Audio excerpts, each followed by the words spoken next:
I don't know who will ever read this, or if these words will even survive me. Maybe they'll be dismissed as the ramblings of an old, washed-up pilot who let the desert sun and too many missions fry his brain. Maybe they'll be locked away like so many other things I saw during my years of service, red-stamped and buried under layers of government silence. But I can't carry this weight anymore. The nights are too long, and the skies never leave me. I see them every time I close my eyes. I hear the calm chatter, the static, the desperate voices that didn't make it back. Sometimes, God help me, I hear the ones that were never human at all. I was a U.S. Air Force pilot in Iraq. I flew missions during the early days of the war, when the country burned with fire and confusion. Back then, the skies felt like freedom. Up there, above the chaos, I thought I was untouchable. The roar of the F-16 beneath me was a kind of religion. Steel, speed, and control. But that was before I learned the truth. You see, the skies aren't empty. They're not just clouds and wind and air. They hold things, memories, shadows, echoes of wars long past. And some of those things aren't content to stay buried. What happened in the skies over Iraq wasn't just combat. It wasn't just insurgents or missiles or anti-air fire. It was something else, something I still can't name. Even now, decades later, my hands shake when I think about it. My nights are filled with the sound of engines that aren't there, the sight of lights that move in ways no aircraft should. People think war is fought on the ground, in the mud and blood, but the air has its own kind of horror. You don't see it in the news. You don't hear about it in declassified reports. But we knew. Every pilot stationed in those desert bases, every mechanic who worked on our planes, every soldier who looked up at the night sky, we all knew something wasn't right. It started small. Radar glitches, lights that shouldn't be there, unexplained malfunctions. We laughed it off at first. We blamed the heat, the sand, the outdated equipment. But then men started vanishing. Entire patrols gone without a trace. And those of us who returned, we weren't the same. I've kept my mouth shut for years. Orders, shame, fear, it all kept me silent. But I'm running out of time. My body's failing, my mind fraying, and I can't shake the feeling that they're still out there. Watching, waiting. I don't want forgiveness. I don't even want understanding. All I want is to tell the truth, so someone, somewhere, knows that what I saw was real. That wasn't just war madness. That the skies themselves were haunted. It began in 2003. I had been flying missions for just a few weeks. The desert was alive with fire and smoke. Convoys burned on the roads. Artillery thundered in the distance. And at night, the horizon glowed red. Our base was carved into the sand. Tents and hangars lit by the sickly yellow glow of floodlights. The air always smelled of jet fuel, sweat, and something older, something like dust and rot, carried by the desert wind.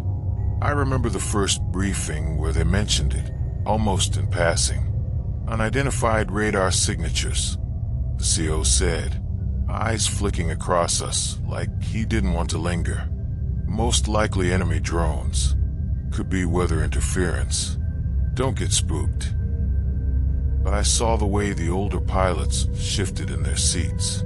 The way one of them, a captain with too many scars and a 1,000-yard stare, looked down at his hands instead of meeting anyone's eyes. We flew missions anyway. That's what we did. Orders came down, we followed them. And yet, every time I climbed into that cockpit, strapped in, and roared down the runway into the desert night, I felt it, a presence, like the air itself was holding its breath. I didn't believe in ghosts, not then, but I do now. The truth of it all hit me hardest one night when I was alone, staring out at the black sky from the edge of the runway. The base was quiet, generators humming, floodlights buzzing. And out there, far above the desert, I saw something move. Not a jet, not a drone, something older. It shimmered against the stars, like a reflection in water. And I swear, even from miles away, I could feel it watching me. That was the beginning, the first real crack in the armor. So here I am, years later, a man with nothing left but ghosts. And before I'm gone, I have to lay it all out, the missions, the whispers, the things we saw up there. Because if I don't, they'll win, and the skies will stay hungry. This is my confession, my story, my curse. What happened in the skies over a rock was terrifying beyond words, and I was there to see it. The first time I set foot in a rock, the heat nearly took my breath away. It wasn't just heat, it was punishment. The kind of dry, suffocating furnace that clung to your uniform, crawled into your lungs, and left you parched no matter how much water you drank. The desert had its own weight, its own authority, and from the moment I arrived, I felt like I was standing on the threshold of something ancient and merciless. The base was a patchwork of steel, canvas, and dust. Aircraft hangars lined up like gray tombs. F-16s resting inside with their noses pointed outward, waiting for orders. Mechanics bustled about with grease-stained hands and hollow eyes, their uniforms caked in sand. Humvees rolled across the perimeter roads, their headlights cutting through swirling clouds of dust that seemed to rise from nowhere. The constant thrum of generators and the roar of departing jets created a rhythm, like a heartbeat of war. You couldn't escape it, even in your sleep. Every moment reminded you where you were, and yet, in the quiet moments, those slivers between missions, when the desert went still, the silence pressed against your ears, so hard it felt unnatural. I used to stand outside the barracks at night and look across the endless flat horizon. There were no trees, no mountains, no city lights, just sand stretching forever, under a sky that felt too big, too empty. But it wasn't empty. I know that now. The briefings were routine at first. Maps projected on walls, coordinates pinned, targets explained. The commanding officer's voice was sharp and clipped, the same tone I'd heard in every war room I'd ever been in. But in Iraq, there was something different beneath it, like a tremor he couldn't control. He'd mention radar anomalies, phantom blips, and then dismiss them before anyone could ask questions. Probably just insurgents testing equipment, he'd say. But I noticed the quick glances exchanged between veteran pilots, the way their jaws tightened. One night during chow, I overheard two mechanics whispering at the edge of the mess tent. "Not possible," one hissed. "I'm telling you, I saw it. Plane wasn't ours. Moved faster than anything I've ever seen. Keep your damn voice down. You want to end up scrubbing latrines for the rest of the war." I looked at them, and they froze. Then, without a word, they walked out into the night, leaving their food untouched. It didn't take long for me to feel it myself. My first night patrol over the desert came less than a week after I arrived. We launched at 0200 hours, two jets slicing into the black sky. The stars over Iraq were like nothing I'd seen before, sharp, endless, like the heavens had been torn open. But that night, they felt wrong, like something was moving among them. We were 30 minutes into the patrol when the first flicker appeared on the radar. A blip, then gone, then back again. At first, I thought it was just interference, maybe dust storms screwing with the instruments. But when I called it in, my wingman answered with a tight voice. "Yeah, I've got it too." Altitude 30,000. Hey, no, wait. Jesus. It just changed course again. We tried to track it, but the thing moved like nothing I'd ever seen. 1 second it was 10 miles out, the next it was gone, only to reappear at a completely different bearing. Jets don't move like that. Nothing does. Command, this is Viper 2-1. I said into the comms.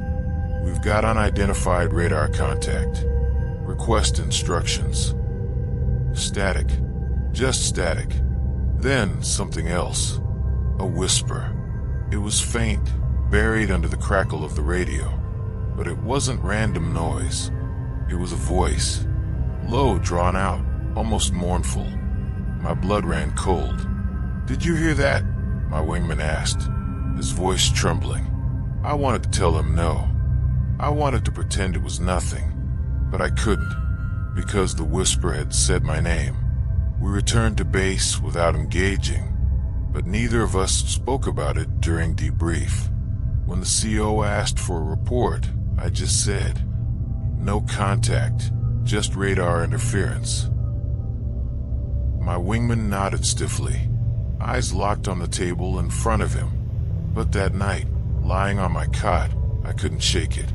The voice, the impossible movements on the radar, the sense that we weren't alone up there. The desert itself seemed to lean closer with every passing day.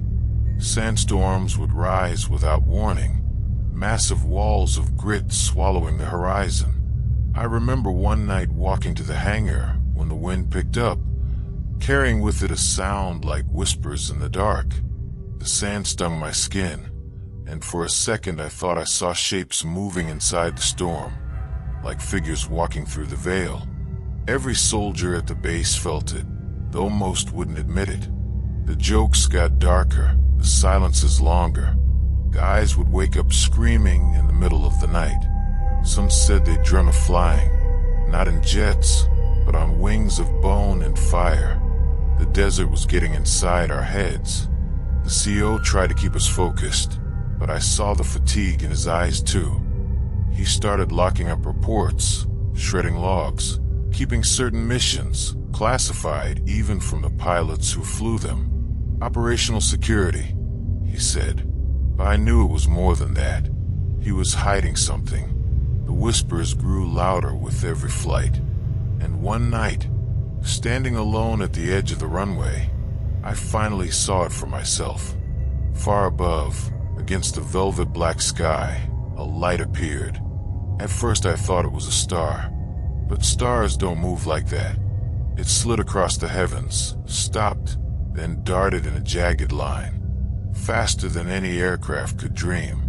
My breath caught in my throat, and just as suddenly as it came, it was gone. I stood there for a long time, staring at the empty sky, and in that silence, I heard the whisper again. Not in my headset this time, not in the static, but in the air itself, curling through the night like smoke, calling my name. The mission that changed everything began like any other. A late-night patrol, the kind we were all used to by then. Nothing fancy, just to sweep over the desert, eyes on the horizon, ready to respond if command picked up insurgent movements. It was just past midnight when we lifted off. The engine screamed as I roared down the runway, the G-force pressing me back in my seat. My jet clawed its way into the dark sky, wheels tucking beneath me, and for a brief moment I felt invincible. The desert stretched out below, endless black, sent broken only by the faint glow of fires on the horizon. My wingman was Lieutenant Davis, good pilot, younger than me, still carried a bit of that cocky edge most of us lose after the first real close call. His voice came over the comms, steady but with that trace of adrenaline. 2-1, this is 2-2. Altitude 20,000, formation tight. Copy, I replied, glancing at the green glow of my instruments. Everything looked normal, almost peaceful. Almost. We had been airborne, maybe 20 minutes, when the first anomaly appeared. A flicker on the radar. A blip at 3 o'clock, 30 miles out. Then gone. Then back again. "Contact," Davis asked, his voice suddenly sharper. "Could be interference," I said, though I didn't believe it. My gut had already tightened into a knot. The blip moved fast. Too fast. 1 second 30 miles away, the next 15. Then gone again. I leaned forward, scanning the horizon. The desert sky was vast, endless, but I swear something moved between the stars. "There it is again," Davis hissed. "You see it?" And I did. A light, white sharp, cutting across the sky with impossible speed. Not a flare, not a missile, not any aircraft I knew. It darted left, stopped, then shot upward at an angle that should have ripped a jet apart. "Command, this is Viper 2-1, I said into the comms, keeping my voice even. "Unidentified aerial contact. Altitude climbing fast. Requesting confirmation." The reply was static, but buried in that static, something else. A voice. It wasn't English. It wasn't Arabic. It was low, drawn out, like a chant. A sound that wrapped around my spine and froze the blood in my veins. Davis cursed. "Jesus Christ, did you hear that?" Before I could answer, the light was suddenly right in front of us. No approach, no gradual closing of distance. One moment it was miles away. The next it hung in the air less than 100 yards ahead, glowing like molten metal. My cockpit was bathed in white light. I raised a hand to shield my eyes. "Evasive," Davis shouted, pulling hard on his stick. His jet banked left, contrails slicing through the night. I yanked the controls too, my F-16 screaming in protest. G-forces crushed my chest as the horizon spun, but the light stayed with me, always just ahead, moving as if it were tethered to me. Lock it," I barked, flipping switches, trying to paint it with the targeting system. But the radar showed nothing. The lock wouldn't hold. It was like trying to grab smoke with my bare hands. And then, just as suddenly, cockpit went dead. Every instrument, every gauge. Darkness. Only the hiss of oxygen and the hammering of my heart remained. 2-1 my systems. Davis's voice cut to static. Then silence. The light began to pulse, slow and steady. Each flash seemed to beat in time with my own racing heart. And with each pulse, I heard whispers, not in my ears, but in my head. Thousands of voices, layered, rising and falling like a tide. I couldn't make out the words, but the tone was unmistakable, pleading, warning, warning. My vision blurred. My hand slipped on the controls as a wave of dizziness washed over me.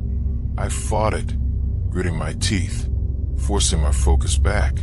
But for a terrifying instant, I wasn't in my cockpit anymore. I was standing in the desert, alone. The sand stretched out under a black sky, and in the distance, shapes moved. Soldiers, hundreds of them, but their uniforms weren't ours. They were tattered, ancient, torn by time. Their faces were hollow, eyes glowing faintly, mouths moving in whispers that carried across the dunes. One by one, they looked up, not at the sky, at me. The dizziness broke like a snapped tether, and suddenly I was back in the cockpit. The light vanished. My instruments flickered back to life. The radar sweep beeped steadily, calm as though nothing had happened. 2-2, report. I snapped into the comms. Silence. Davis, do you copy? A crackle, then his voice, thin and panicked. They're in the sky. Oh God, they're everywhere. His words ended in a burst of static. I whipped my head around. scanning the horizon. His jet was gone. No flare, no explosion, no wreckage. Just gone. Alone. I steadied my breathing and pointed the nose toward base. My hand shook as I gripped the stick.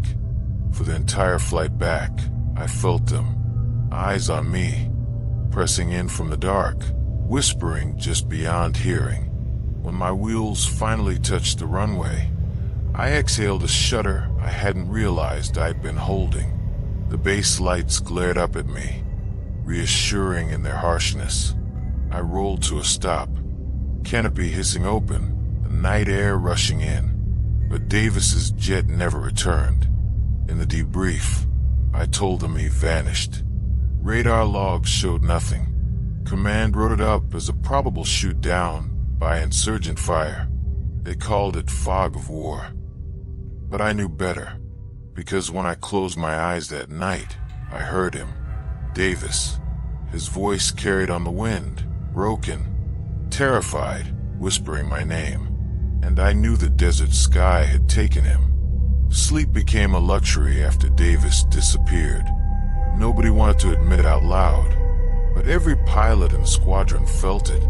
Something had followed us back from the sky. The barracks changed first. Guys who used to sleep like rocks started waking up drenched in sweat, sitting upright in their bunks, eyes wild. They muttered in their sleep, words that didn't sound like English. Sometimes it was Arabic, sometimes something older, something that rolled off the tongue like a curse.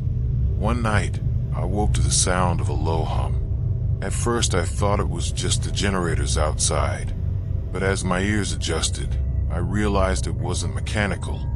It was human. Dozens of voices, all humming the same note, vibrating through the barracks walls. I sat up, heart pounding, and looked around. Every man in the room was asleep, but their mouths were moving. I clapped my hands over my ears. The sound stopped instantly, like someone had hit a switch. The room went dead quiet, except for the rasp of men breathing. I didn't sleep after that. The mechanics started reporting strange malfunctions with the planes, gauges spinning on their own, fuel disappearing without explanation, entire black boxes coming back blank, flight logs wiped as if no mission had been flown. At first, the CO chalked it up to sandstorms, the usual wear and tear. But when 3 jets came back with the exact same system failures, altimeters spinning wildly, all at once his jaw tightened. He didn't have an answer, and he didn't like that. One evening, I sat with a mechanic named Ortiz, watching him nurse a cigarette outside the hangar. His hand shook so bad, he dropped ash every few seconds. "You believe in ghosts, sir?" he asked, not looking at me. I smirked, trying to lighten it. "I believe in long deployments and bad chow. That's about it." He shook his head. "No, sir. I mean real ghosts. I swear, I've seen them. Out there on the runway. When the floodlights cut out, you can see figures walking. Old uniforms. Not ours. Not theirs either. Something older." His eyes glistened in the dim light, and for a moment I knew he wasn't bullshitting. He'd seen something. 2 nights later, I saw it myself. I'd been restless, pacing outside the hangars, the desert wind kicking up little spirals of dust across the tarmac. That's when I noticed it. A figure at the far end of the runway, standing perfectly still. At first, I thought it was just a guard, maybe pulling late watch. But as I squinted through the dark, my stomach dropped. He wasn't wearing modern gear. His uniform was torn, ragged, nothing like ours. He looked like he'd stepped straight out of an old photograph. I froze. The floodlights buzzed overhead, flickered once, and went out. Darkness swallowed the runway. When the lights buzzed back to life a second later, the figure was gone. I walked the length of that runway twice, every hair on my arms standing on end. Nothing. No footprints in the sand. No sign anyone had been there. But I know what I saw. Back in the mess hall, rumors spread like wildfire. Some said it was enemy psyops, some new kind of weapon meant to mess with our heads. Others whispered about ancient battlefields, cursed ground, souls that never left. Nobody said it too loud, but the fear was there, hanging in the air thicker than the desert dust. The dreams were the worst. I stopped calling them dreams after a while.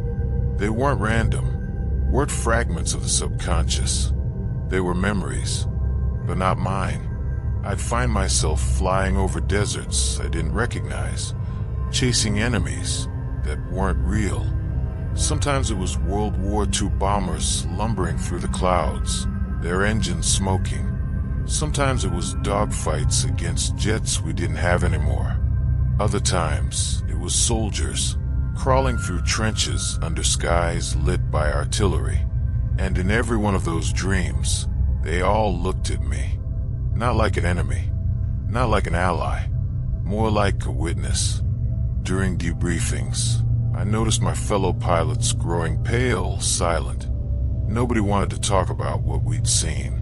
Davis's name was never mentioned again.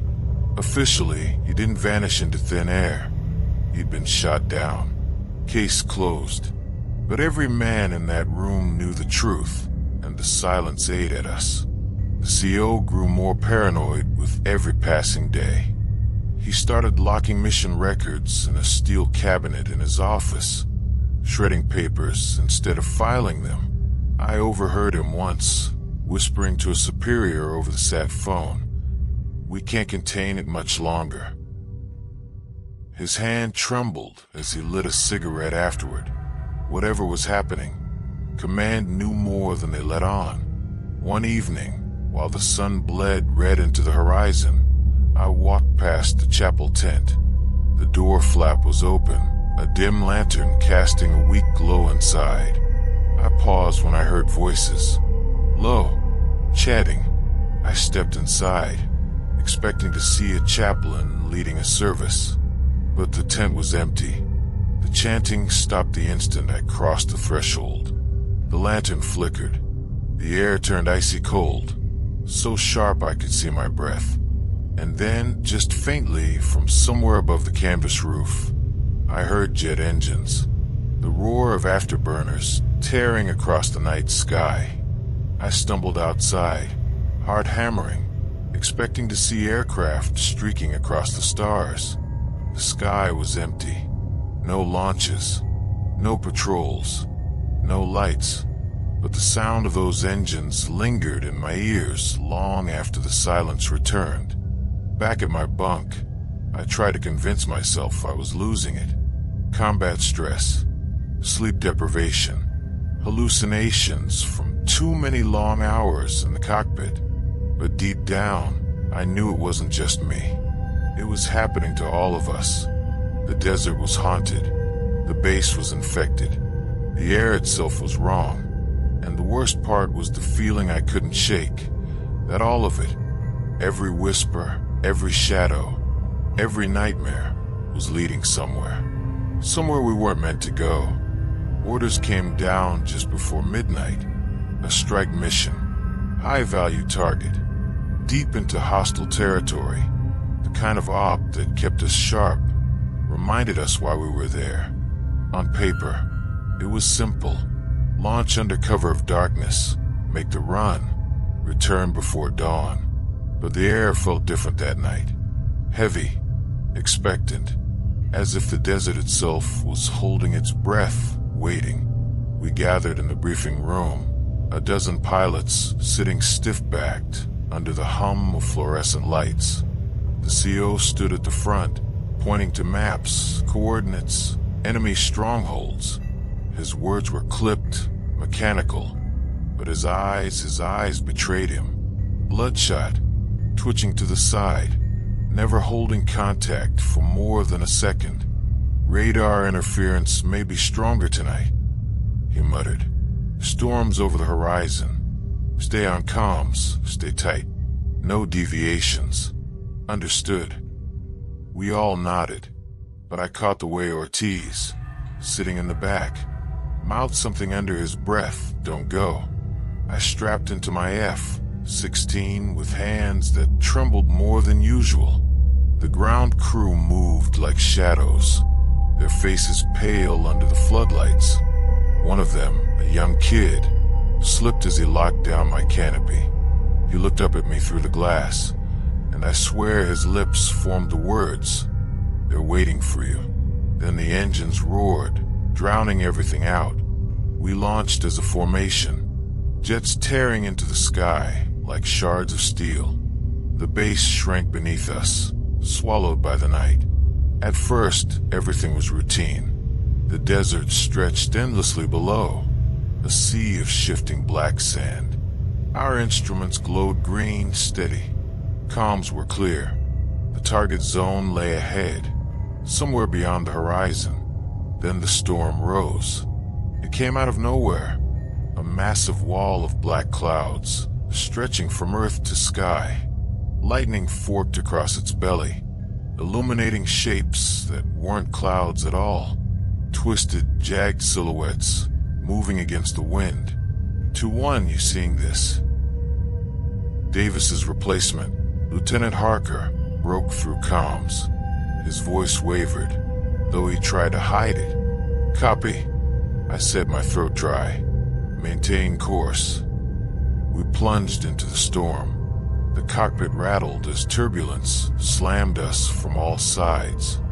Rain lashed the canopy in sheets, but when I blinked, I realized it wasn't rain.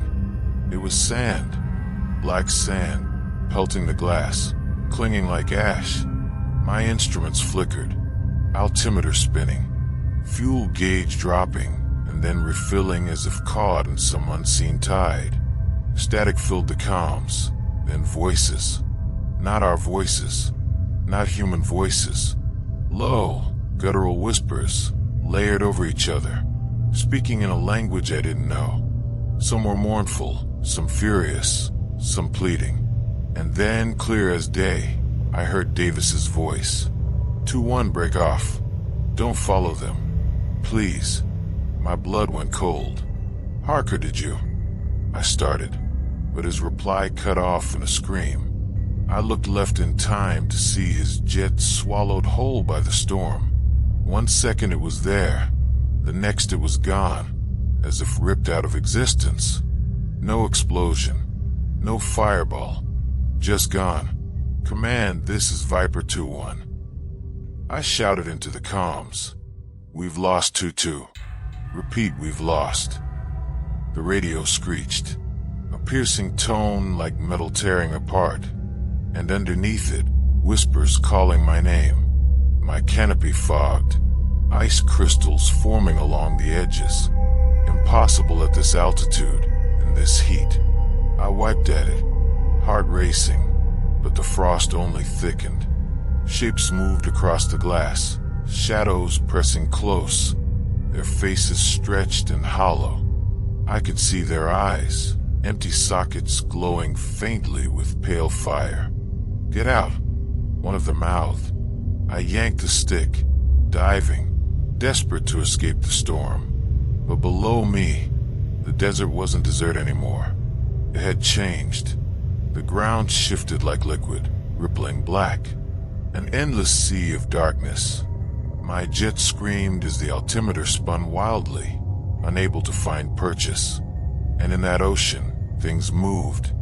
Massive shapes, gliding beneath the surface, like predators circling just out of sight.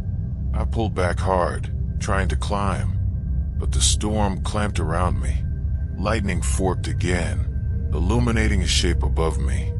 For a moment I thought it was another jet, but no aircraft looked like that. It was enormous, stretching across the sky. Its outline jagged, unnatural. Not a machine, not alive, something in between. Its hull, or what looked like a hull, was scarred, pitted, almost skeletal, and it moved with intent, as though it had been waiting for us. My radar lit up, but not with a lock, with dozens of contacts, all around me. The sky was full of them. Jets that weren't jets. Shapes darting between the clouds. Some shimmered like ghosts, half visible. Others glowed faintly with sickly light. Their movements were wrong, jittering, stuttering, too sharp, too fast. Mayday! Mayday! Another voice cried over comms. They're all around me. I can't. The transmission cut off in a burst of static. I was alone, surrounded. The massive shape above me tilted, and for an instant I saw its underside illuminated by lightning, and my heart froze. It wasn't just metal. It was bone. Thousands of bones fused together, wings stretched wide, engines grafted into rib cages. Human skulls lined its surface like a mosaic, empty eyes staring down at me. And I understood, in some deep, primal way, what I was looking at. The sky was a graveyard, and the graveyard was awake. I dove again, desperate to escape, the G-force crushing me into the seat. My vision narrowed, stars creeping at the edges. The whispers in my head rose to a scream, voices overlapping, a chorus of the dead. Join us. The storm spat me out suddenly, the desert rushing back beneath me. My instruments flickered alive again, though half of them were useless. The other jets were gone. Only I remained, and the silence that followed was worse than the storm, because I knew they weren't done with me. Not yet. When you've been a pilot long enough, you learn to trust two things: your instruments and your instincts. That night, both lied to me. I came back to base with my hands still white where I'd gripped the controls. The debrief was a fog. Questions I answered with clipped phrases, faces I didn't meet. They filed it as a weather-related operational loss and moved on. The paperwork smelled like ink and denial. They wanted the box checked, the casualty logged, the story sanitized. They wanted it neat and forgettable. I wanted to scream that the sky had teeth and that someone, something, had put them to use. They sent us up again 3 days later. Sweep and assessment. The CO called it polite and clinical. I think he hoped distance and routine would make whatever had happened a memory. It didn't work like that. You can't unsee a thing that looked into you. We launched in pairs. The squadron was smaller now, fewer faces at the briefing table, fewer empty bunks to ignore. As we climbed, the heavens wore their old black coat of space, indifferent and bottomless. But the air felt wrong, as if a seam in reality had been unstitched and something impatient had crawled through. We hit the edge of the interference zone almost on cue. Instruments went jumpy. The HUD shimmered, altitudes jittered, and the compass began to swing like a drunk man's arm. It was as though the plane had been dropped into a different set of rules. My hands tightened on the stick until my knuckles ached. Viper 2-1 to 2-3, I said. Telemetry is spiking. Expect anomalies. No answer. Only the hiss of static and the sound under it like breath through leaves. A cadence. A rhythm. The whispering came back, but sharper, as if someone had cranked up the volume on the dead. Then I saw it. At first it was a smear on the starfield, a stretch of black that shouldn't have been there. It coalesced into structure as lightning flashed, tendrils of metal and bone, a scaffold of something that suggested wings, but denied aerodynamics. The thing hung like a dark continent in the sky, its silhouette blotting out constellations I'd used to navigate by. I tried to target it. No luck. My radar spat nonsense, numbers and coordinates that looped and doubled until they resembled a map of a language I didn't know.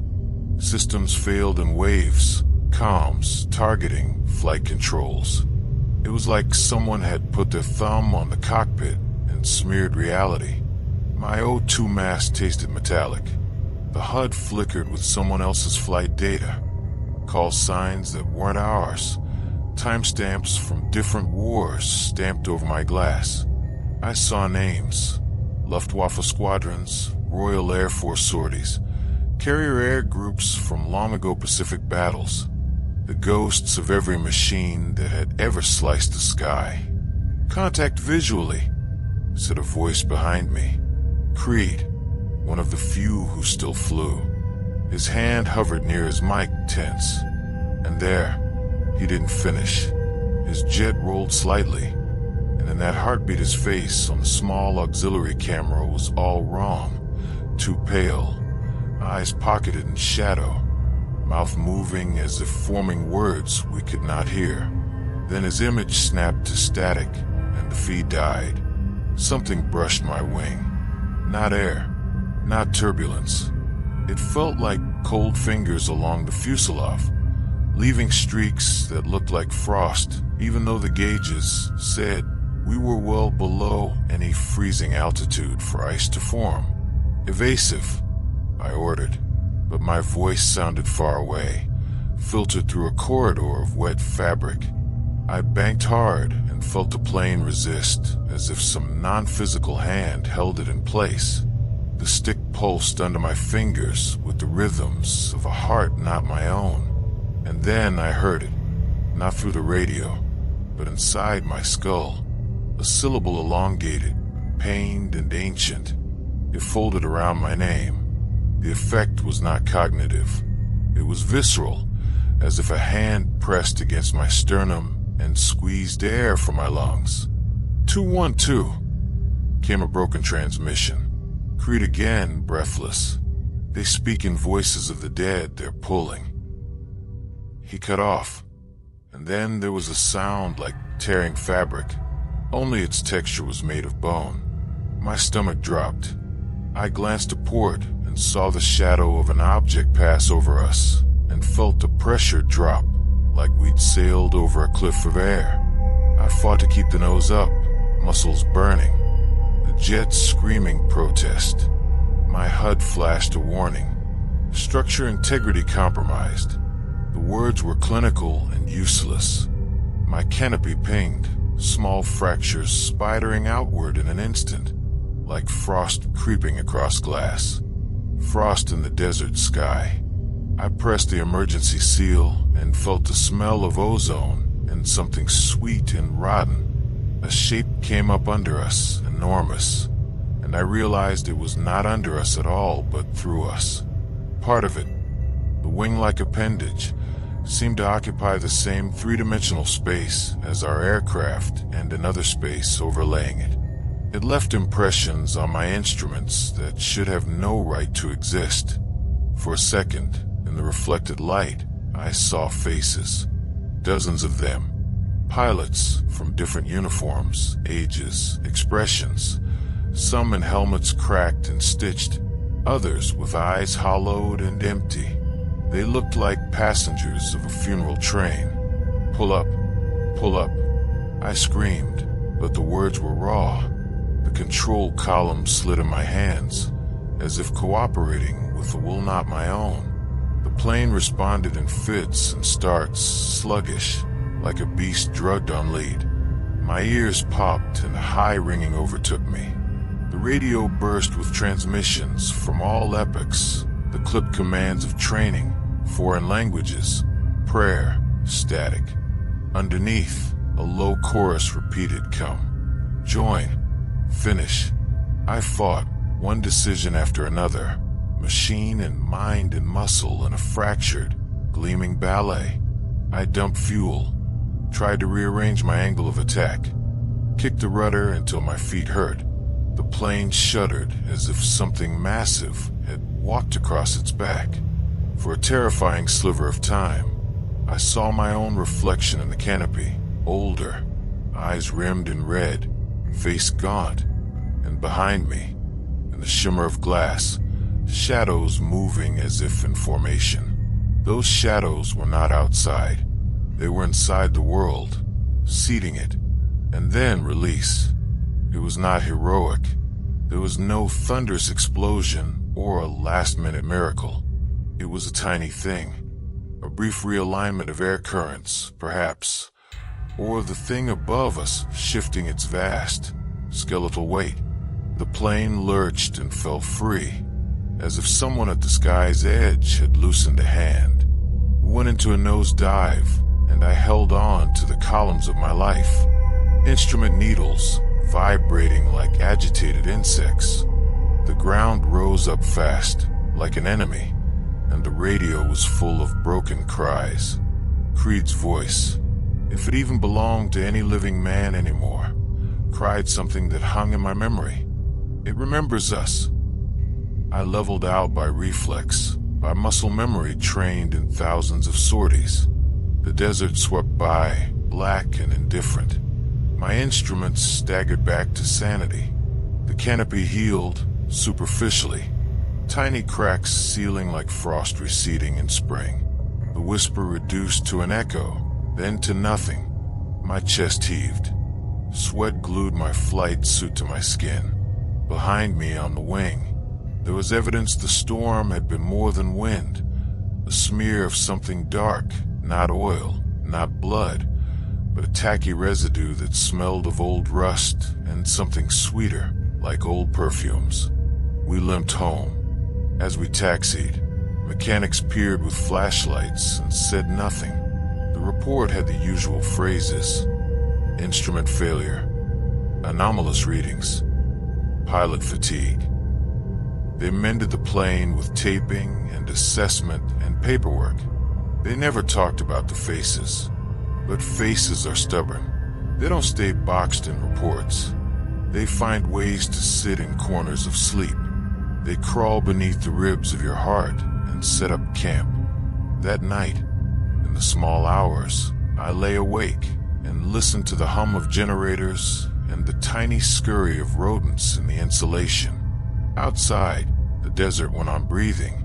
Inside my head, the chorus repeated in a whisper so soft it nearly dissolved into nothing. We remember. We wait. The sky remembers. The instruments had lied to me. My instincts had not. Sleep was no longer a refuge. It was a battlefield. Every night, I closed my eyes and found myself back in the cockpit, back in the storm, back with those faces pressed against my canopy, whispering in 1,000 broken tongues. The desert outside our tents was endless, but the skies above, they were worse. They stretched not upward, but inward, like a wound. Creed didn't last long after that mission. He stopped flying, stopped eating. He sat in the mess hall staring at his tray until the food congealed, lips moving as if carrying on a conversation only he could hear. One morning, they found him in his bunk, his wrists neatly opened, his eyes wide, glassy, still locked on some horizon beyond the canvas ceiling. The note he left was one sentence, scrawled over and over until the ink bled through the page. They don't let go. Command ruled it a psychological breakdown, unrelated to operations. But the squadron knew better. You could see it in the way the mechanics refused to touch the planes at night, in the way pilots kept mirrors covered, in the way we all jumped at shadows cast by floodlights. The sky had marked us. We kept flying. Orders didn't stop because of ghosts. Targets still needed bombing. Recon still needed running. But each mission pulled us closer to the edge. One sortie blurred into another. Our instruments bled data that didn't belong. Altitudes from different continents. Radio chatter from long-dead wars. Sometimes, I'd hear Morse code through the static. Faint taps that my training translated instinctively. D-D-D-D. And always, that hum in the background. Like an engine idling in another dimension, waiting. The nightmares followed us into daylight. Ortiz was the first to lose control mid-flight. We were on a routine patrol when he suddenly broke formation, screaming through the comms. They're on my wing. Jesus Christ, they're inside. I saw him roll inverted, diving toward the desert floor. His jet tore a furrow into the sand, erupting in a bloom of fire that lit up the horizon. The wreckage burned all night, even though there wasn't enough fuel in his tank to explain it.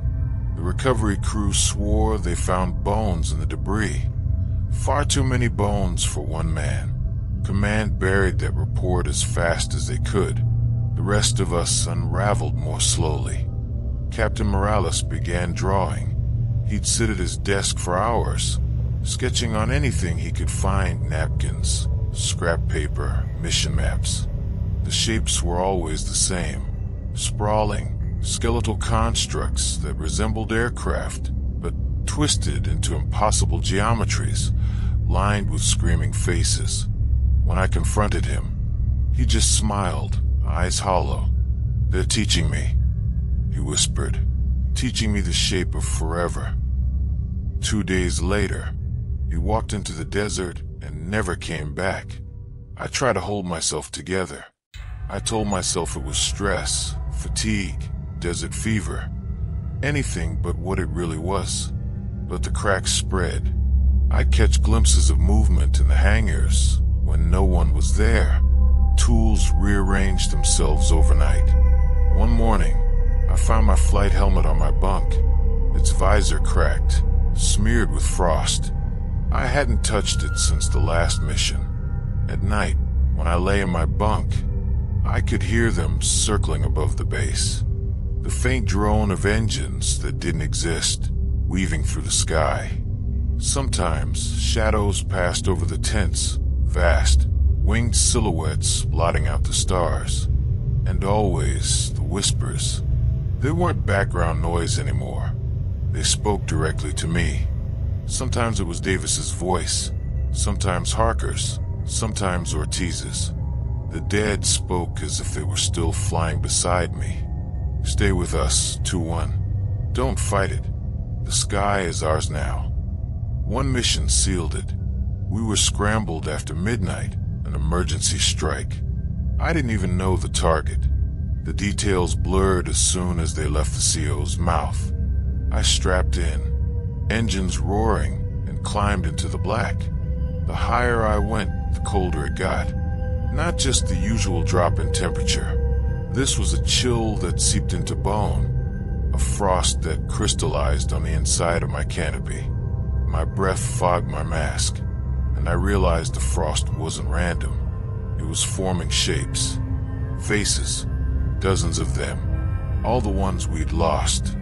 Davis, Harker, Creed, Ortiz, Morales.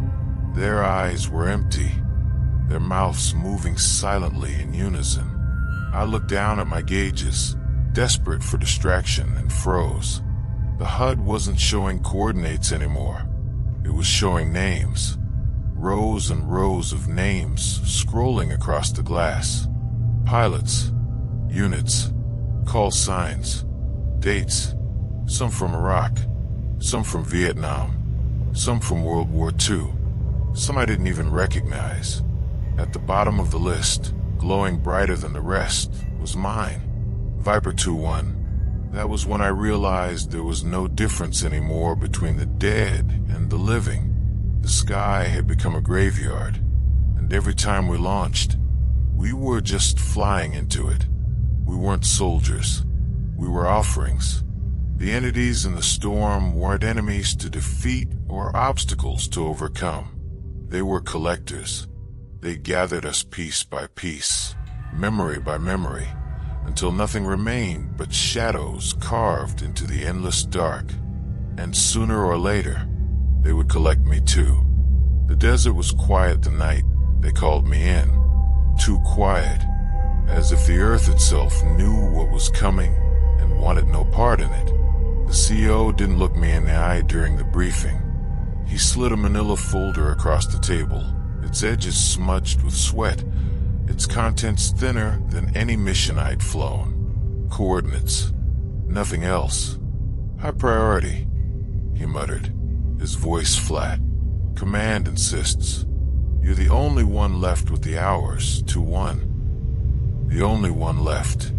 I thought of Creed's empty bunk, Ortiz's fireball in the desert, paralysis sketches scattered across the mess hall table. I thought of the whispering voices, of frost-forming faces on my canopy, and I knew this wasn't a mission, it was a summons. The ground crew prepped my F-16 in silence. No jokes, no banter, no last-minute checks. They moved like pallbearers at a funeral, eyes downcast, tools clinking softly against metal. One of them slipped a folded scrap of paper into my pocket before I climbed the ladder. I didn't open it until later. It said, "If you see them, don't answer."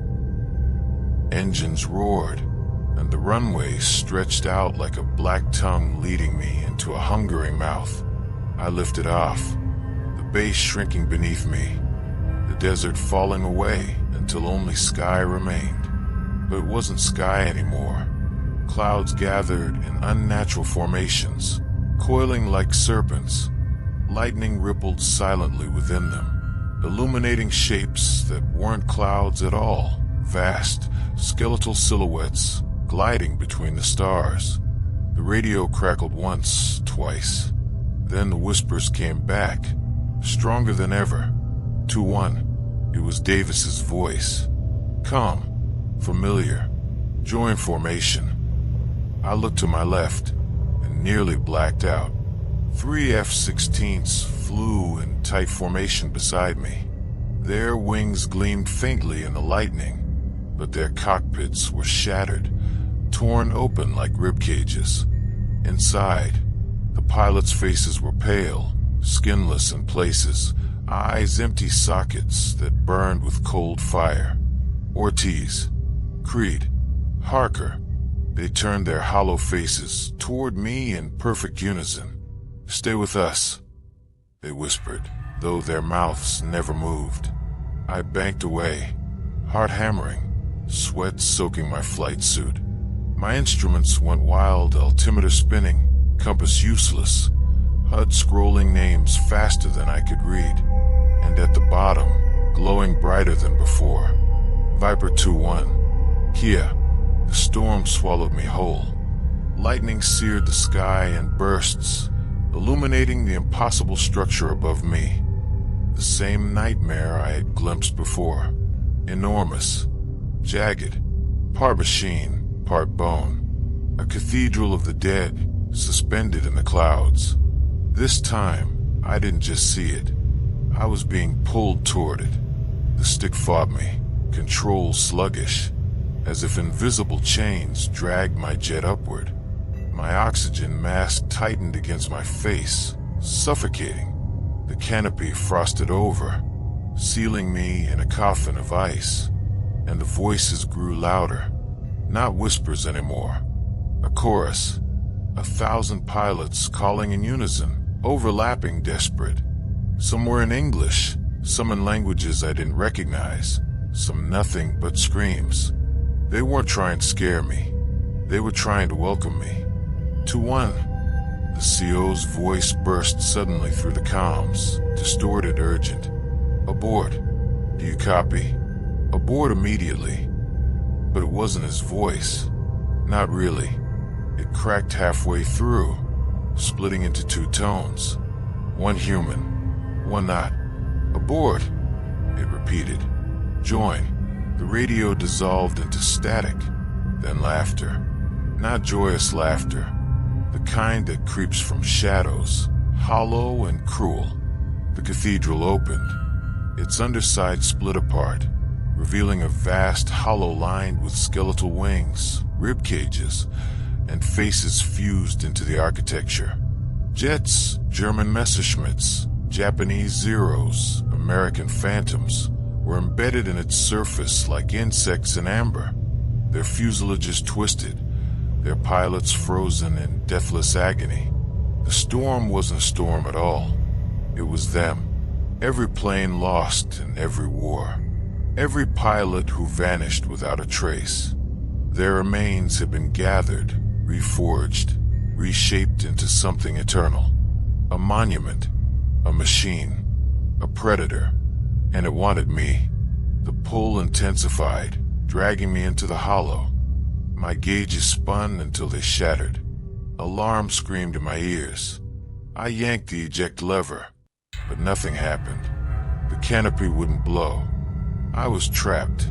Faces pressed against the frost, dozens of them, their mouths opening in silent screams.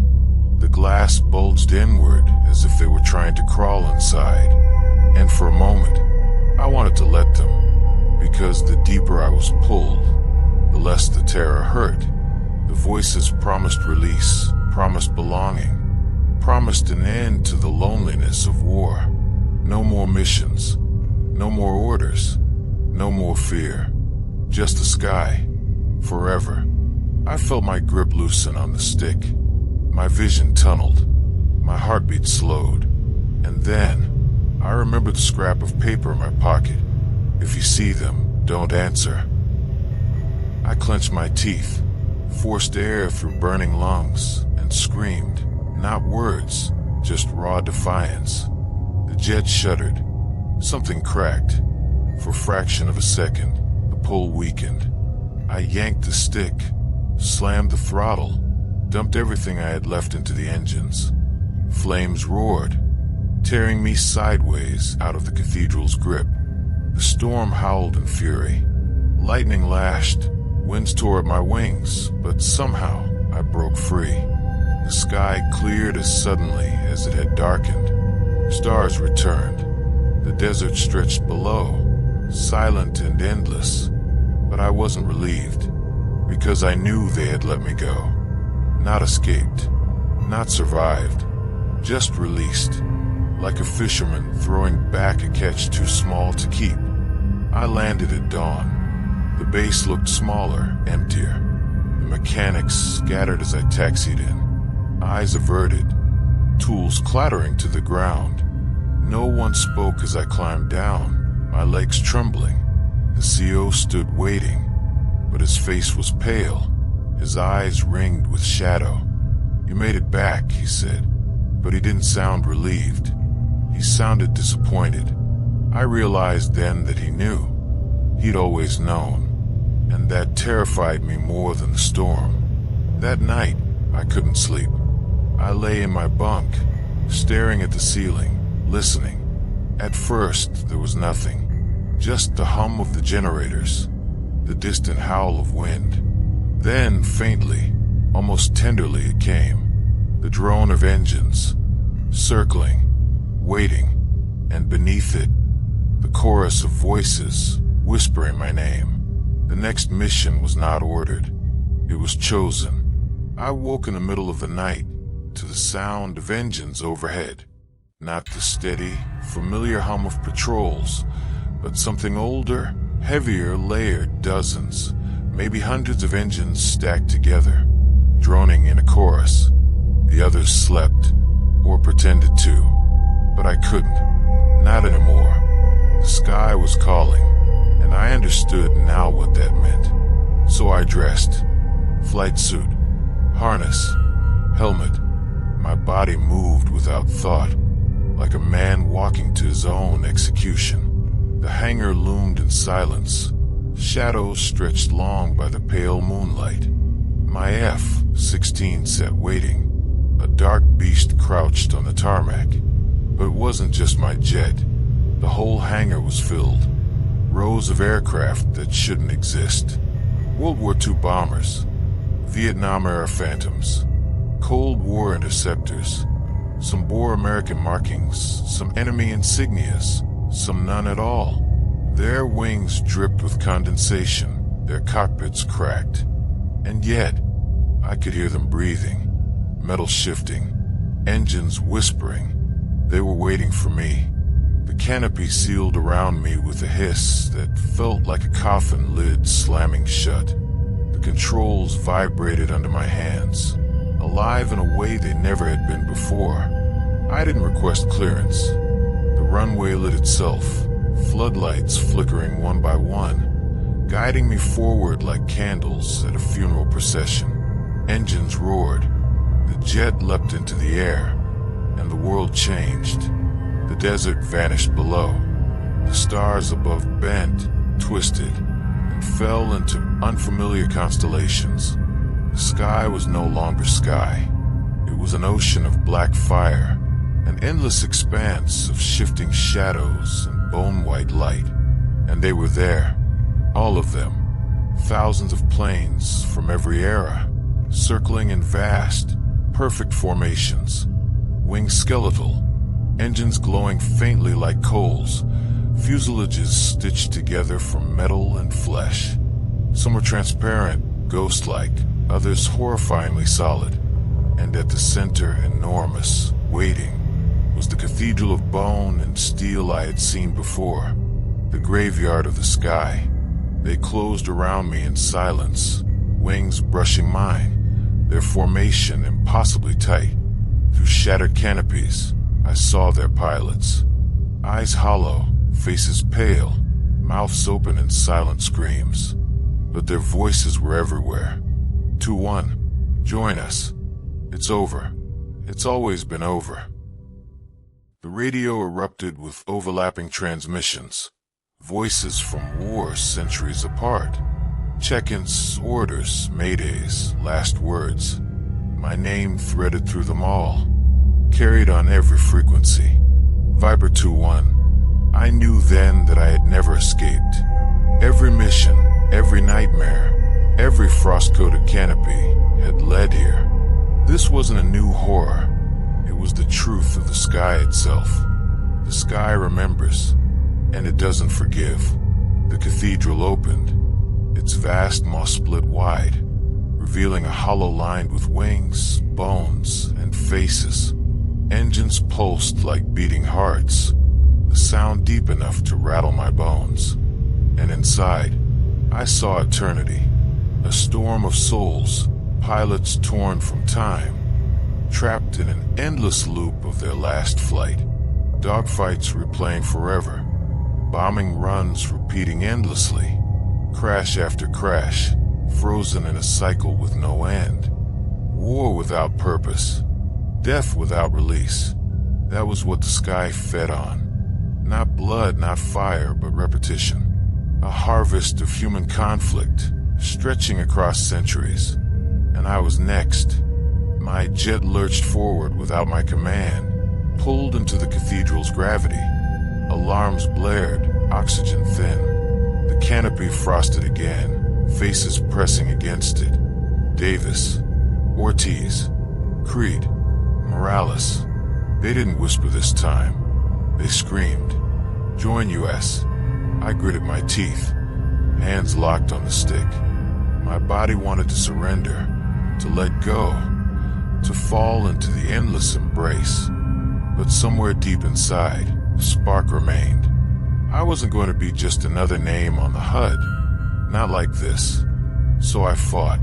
Engines screamed as I slammed the throttle, tearing at the invisible chains that pulled me closer. The jet shuddered, metal groaning as if it would split apart. G-force crushed me, vision narrowing, blackness closing in. I armed the last of my payload. Missiles, bombs, all useless against something that wasn't flesh or steel. But I fired anyway. The sky erupted in flame. Explosions lit the cathedral's surface, tearing chunks of bone and metal free. Skulls shattered, wings broke, faces melted into ash. The chorus howled, furious, endless. And for one brief, impossible moment, the cathedral faltered. The pull weakened. My jet bucked like a beast breaking free of its master. I dove, engines howling, the storm tearing at me from all sides. The cathedral roared behind me, its voice a sound beyond comprehension, a sound that vibrated not just in my ears, but in my bones. You are already ours. The desert slammed back into view. The horizon reformed, the stars returned. My gauges flickered alive, half broken but functional. I was alive, but I knew it wasn't victory, not even survival.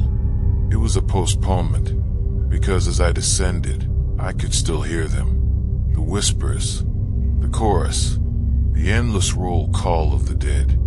And always, always, my name among them. Viper 2-1. Not crossed out, not erased, just waiting. I am an old man now. My hair has thinned, my body aches, and the medals they pinned on my chest sit, collecting dust in a box I never opened. The war is over, or so they tell me. Iraq is a memory. The battles faded into footnotes in history books, and the faces of the men I served with long since buried in cemeteries or forgotten entirely. But the war never ended for me. Not really. When I close my eyes at night, I still hear the engines. I still feel the frost crawling across the canopy. I still see the cathedral of bone and steel yawning wide in the endless black. And I still hear my call sign whispered in the static. Viper 2-1. For years I told myself it was stress, trauma, the weight of survival pressing too heavily on a fragile human mind. Pilots have always spoken of ghosts, airmen lost to accidents, shot down in combat, vanishing without a trace. Some even called it superstition, a way of explaining what couldn't be explained. But superstition doesn't leave frost on your window in the middle of the desert.